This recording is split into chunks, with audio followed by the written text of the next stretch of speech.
And Dallas they can't score, right? Like even Rantanen has 17 points in 5 games, guys. The rest of the playoffs, like he's done very little. In the last 7 games, he has no goals and 3 assists. That is pretty lopsided, to say the least. You don't get to where the Oilers are, which frankly, making it look easy no matter who they play. Their 3 opponents that they've played have been very good defensive teams, had lots of reasons that they could have been shut down, but they're talking about that depth. Like RNH looks like, the best version of himself at times. Corey Perry is a consistent threat. Like they just have had some really great performances from guys beyond the guys we usually talk about. Corey Perry might be older than all of us. He just turned 40. He tied the record for most goals by a player who was 39 or older when the playoffs started. He's got 6. He had 19. Like he's got 25 goals in his 39-year-old year. Like it's pretty damn impressive. Nugent Hopkins, Stu Skinner, I thought said it great. He goes, I think Nugent Hopkins in this series the best hockey's ever played. Right? Like I heard you guys talking about at the start, his stats and what he's done. 4 multi-goal games to start a conference final. Like hasn't happened in 37 years. Like not even McDavid or Draisaitl, who have been out of this world in their playoffs, have done that. So like Nugent Hopkins' play on the Corey Perry goal last night was sublime. That was like Corey Perry just had to stand there like I might not have gotten the position as quick as Perry, but I can put my stick on the ice. I might have been able to redirect that one in. Like it was an unreal play by Nugent Hopkins. And he's played very well. He's a smart player. He's not an elite player, right? Like he's very smart. He can play penalty kill. He can play the power play. He's never been a great 5-on-5 player, but he's incredibly smart, and he'll sacrifice points in the regular season to be better defensively. And I think that's a good thing on this team. But right now, he's playing great. And like Draisaitl's having an unreal playoffs, and so is McDavid. But Nugent Hopkins is kind of overshadowing him lately. And that's really kind of been the story of the Oilers. Nugent Hopkins will be elite. And then Stuart Skinner will have 3 shutouts in 5 games. And then Evan Bouchard will continue on a pace that only Bobby Orr has produced more. So that's how you win in the playoffs. Nick knows, like when the Rangers won, how many guys had unreal playoffs? As great as McDavid and Draisaitl are, and they're having great playoffs. Yeah. You need 5 or 6 guys Noonan to do it if you want. And Mateau. Right? Yeah. Stefan Mateau was unreal against the Devils. Yeah, absolutely. Just one thing on Corey Perry here. No one will ever tell you differently that it isn't Leon and Connor's dressing room. But is there a sense the last year and going into these playoffs again, how much Corey Perry has leaned on inside of that room, even by the big boys?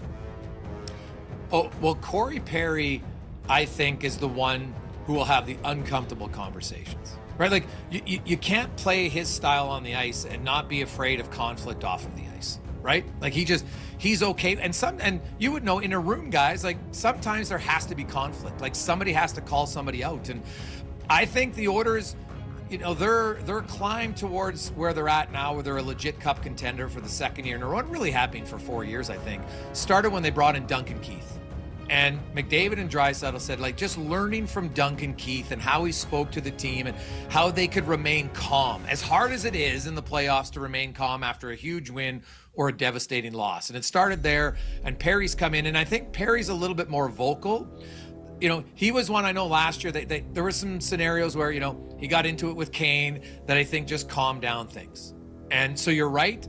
I think he helps. He plays limited minutes, but Leon Draisaitl said Corey Perry's maybe the smartest player in knowing how to react in a game, when to be a dick, when to be smart, when to get in a scrum, when to lay a hit, great. When to fight. And yeah, exactly. Like he knows how, and Draisaitl, I call him the grumpy German, right? He's a little grumpy at times. I think he really gravitates to how Perry's gamesmanship is something that it's probably underrated, I think, in the NHL now. Like people look at the games a little bit, there's not as much fighting or whatever, but intimidation and trying to get guys off their game is still there.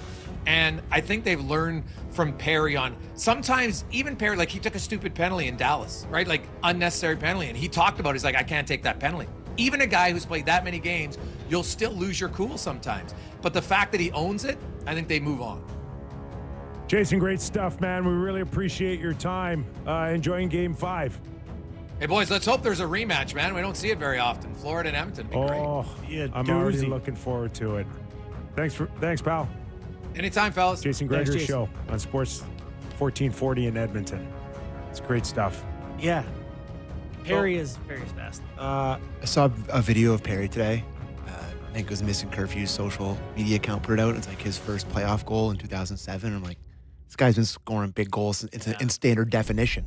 Like the can was like, this looks like 100 years ago. You know, though, I think he hit on something important there that is key for dressing rooms is having someone willing to have these hard conversations. Because you look at McKinnon. We know McKinnon, you know, the jokes about the chickpea pasta. Like, immediately guys were like, God, he's challenging everyone. You know, McDavid, we saw the dig-in clip. You know he's not afraid to give it to the guys a little if he expects more. Perry will, too. Mark Stone is a guy for Vegas, I think, who's notorious for his competitiveness. Yeah. I think neat rooms need that. Oh, you got. And obviously, I'm talking about the Leafs here because I'm not sure they've had it. You gotta.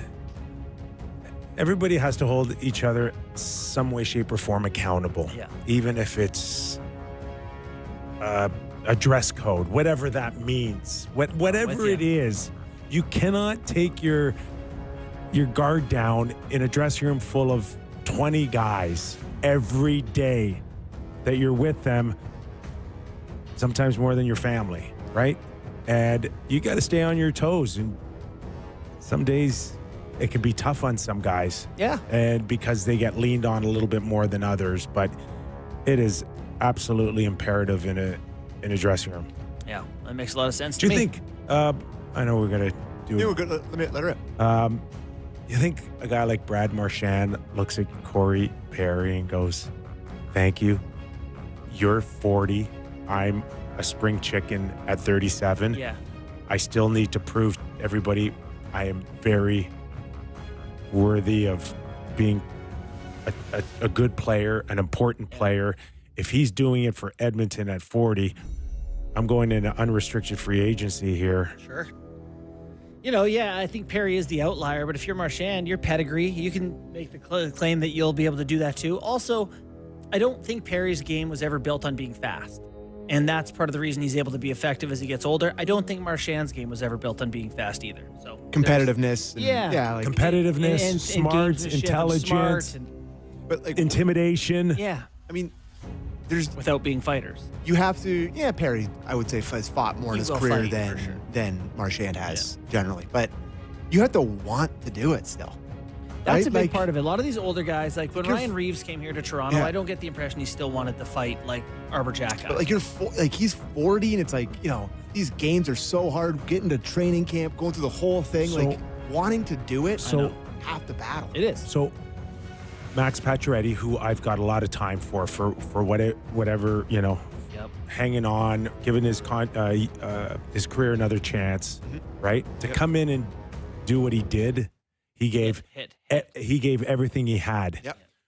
But he can't go to where Corey Perry and Brad Marchand are, and that's turn yourself into a complete prick. He can't. No, he they can started- hit hard. they started He as can that. hit hard.